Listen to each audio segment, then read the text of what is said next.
Certain people are sent by God to fulfill a mission. That mission can be perceived as a blessing or a cross, even when it is to intervene in other people's lives.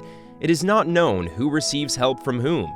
Before I continue, I would appreciate it if you would subscribe to my channel and activate the little bell to receive all my content. The important thing when it comes to fulfilling those missions that life imposes on us is to have a kind but strong heart that can sustain us and others in the hardest moment. Chantal was a nurse in a cold village in Europe. She was a tough woman of about 37 years old. By chance, she and her husband Johann, an ophthalmologist doctor, had decided not to have children and simply enjoy each other's company. She was a woman of few words, a perfectionist, and very serious about her work. Life had shown her its cruelest side during her work as a nurse.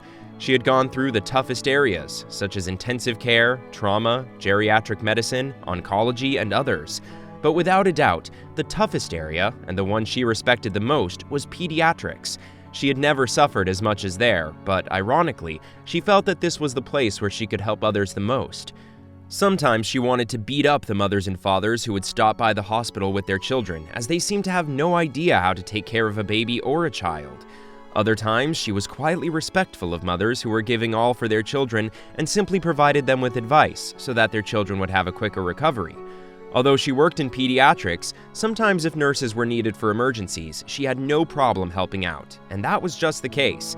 During a cold winter night, she received a call asking for assistance for a delivery, and without stopping to think, she quickly went to the delivery ward, where she was informed that the mother was a young woman who came alone, had no family, and had given her consent to give the baby up for adoption. She was also informed that the baby came with a rare condition. He had no eyeballs. For a moment, Chantal was shocked, but became alert when she heard the mother's screams. They delivered the baby smoothly, cleaned the baby, and put the mother in a room so that she could recover.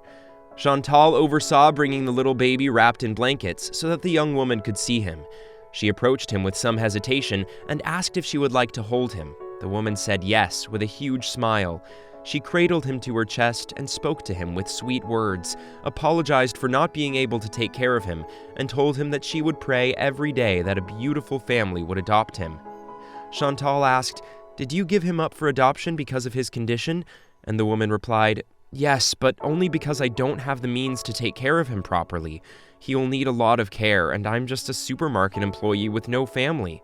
The father ran away as soon as he found out I was pregnant.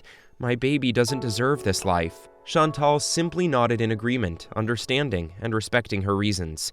Then she asked her if she wanted to name him something. "Yes, I would like to name him Angel." Chantal replied, "I think it suits him very well." A short time later, the young woman hugged her baby for the last time, said goodbye to the nurses, and left the hospital with a friend. Chantal felt a very strong connection with Angel after his birth, which she usually didn't like, because it means pain if things go wrong. However, she could not resist taking care of him and pampering him every day.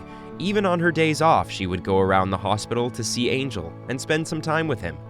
The baby, lacking his eyes, had developed his sense of hearing more, and in the few weeks he knew how to recognize between the different voices of the nurses who attended him throughout the day, and was always more alert and smiling with Chantal. This only increased the affection that Chantal felt for the little one, to the point of requesting Angel's night watches 3 times a week, during which, curiously enough, he seemed to behave better and with fewer nocturnal disturbances. Her husband Johann was curious about Angel's rare condition, so he had asked to study the baby's case. Little by little, he too grew fond of the little boy, who had an innate joyfulness.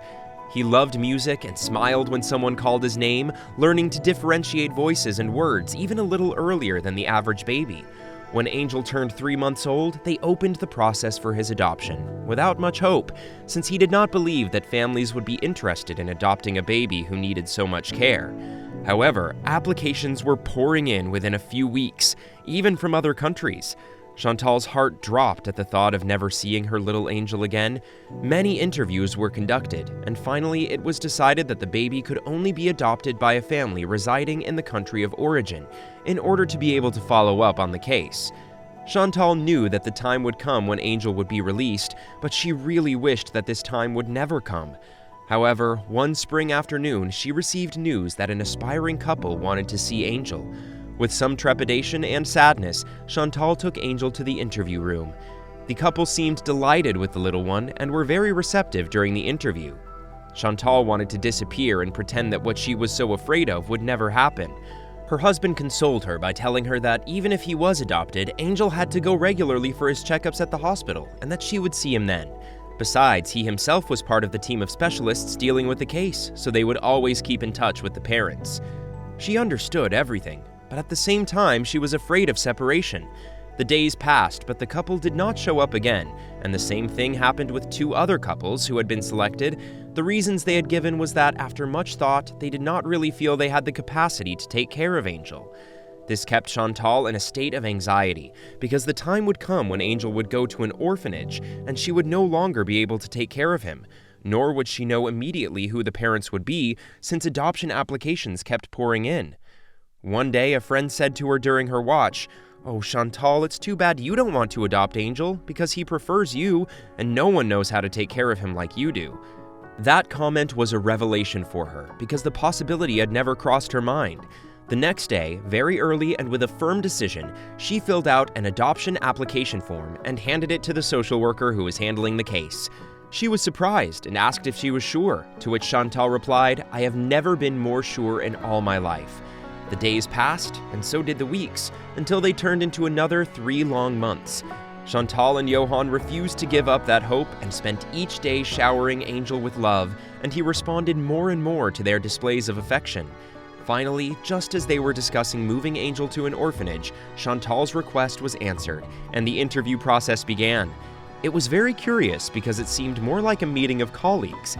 Everyone knew Chantal and was aware of their affection for Angel. When asked why she did not have children, being married, she replied that it was because she had been, unconsciously, waiting for Angel. The process went smoothly, and after a couple more months, Chantal and Johan had passed the adoption process and were now in the living together stage. Chantal and Johan were happy, happier than ever. Angel had started to smile more since he felt Chantal's voice and presence every day, as she had decreased her shifts so she could take care of Angel. The nicest thing is that it doesn't weigh her down. Chantal feels happy and fulfilled to take care of Angel. She understands perfectly well that he will be a different child, but she does not want him to be any other way but the one that was decided by God. Thank you for visiting us. If you liked the video, please like it and share with your friends. See you next time!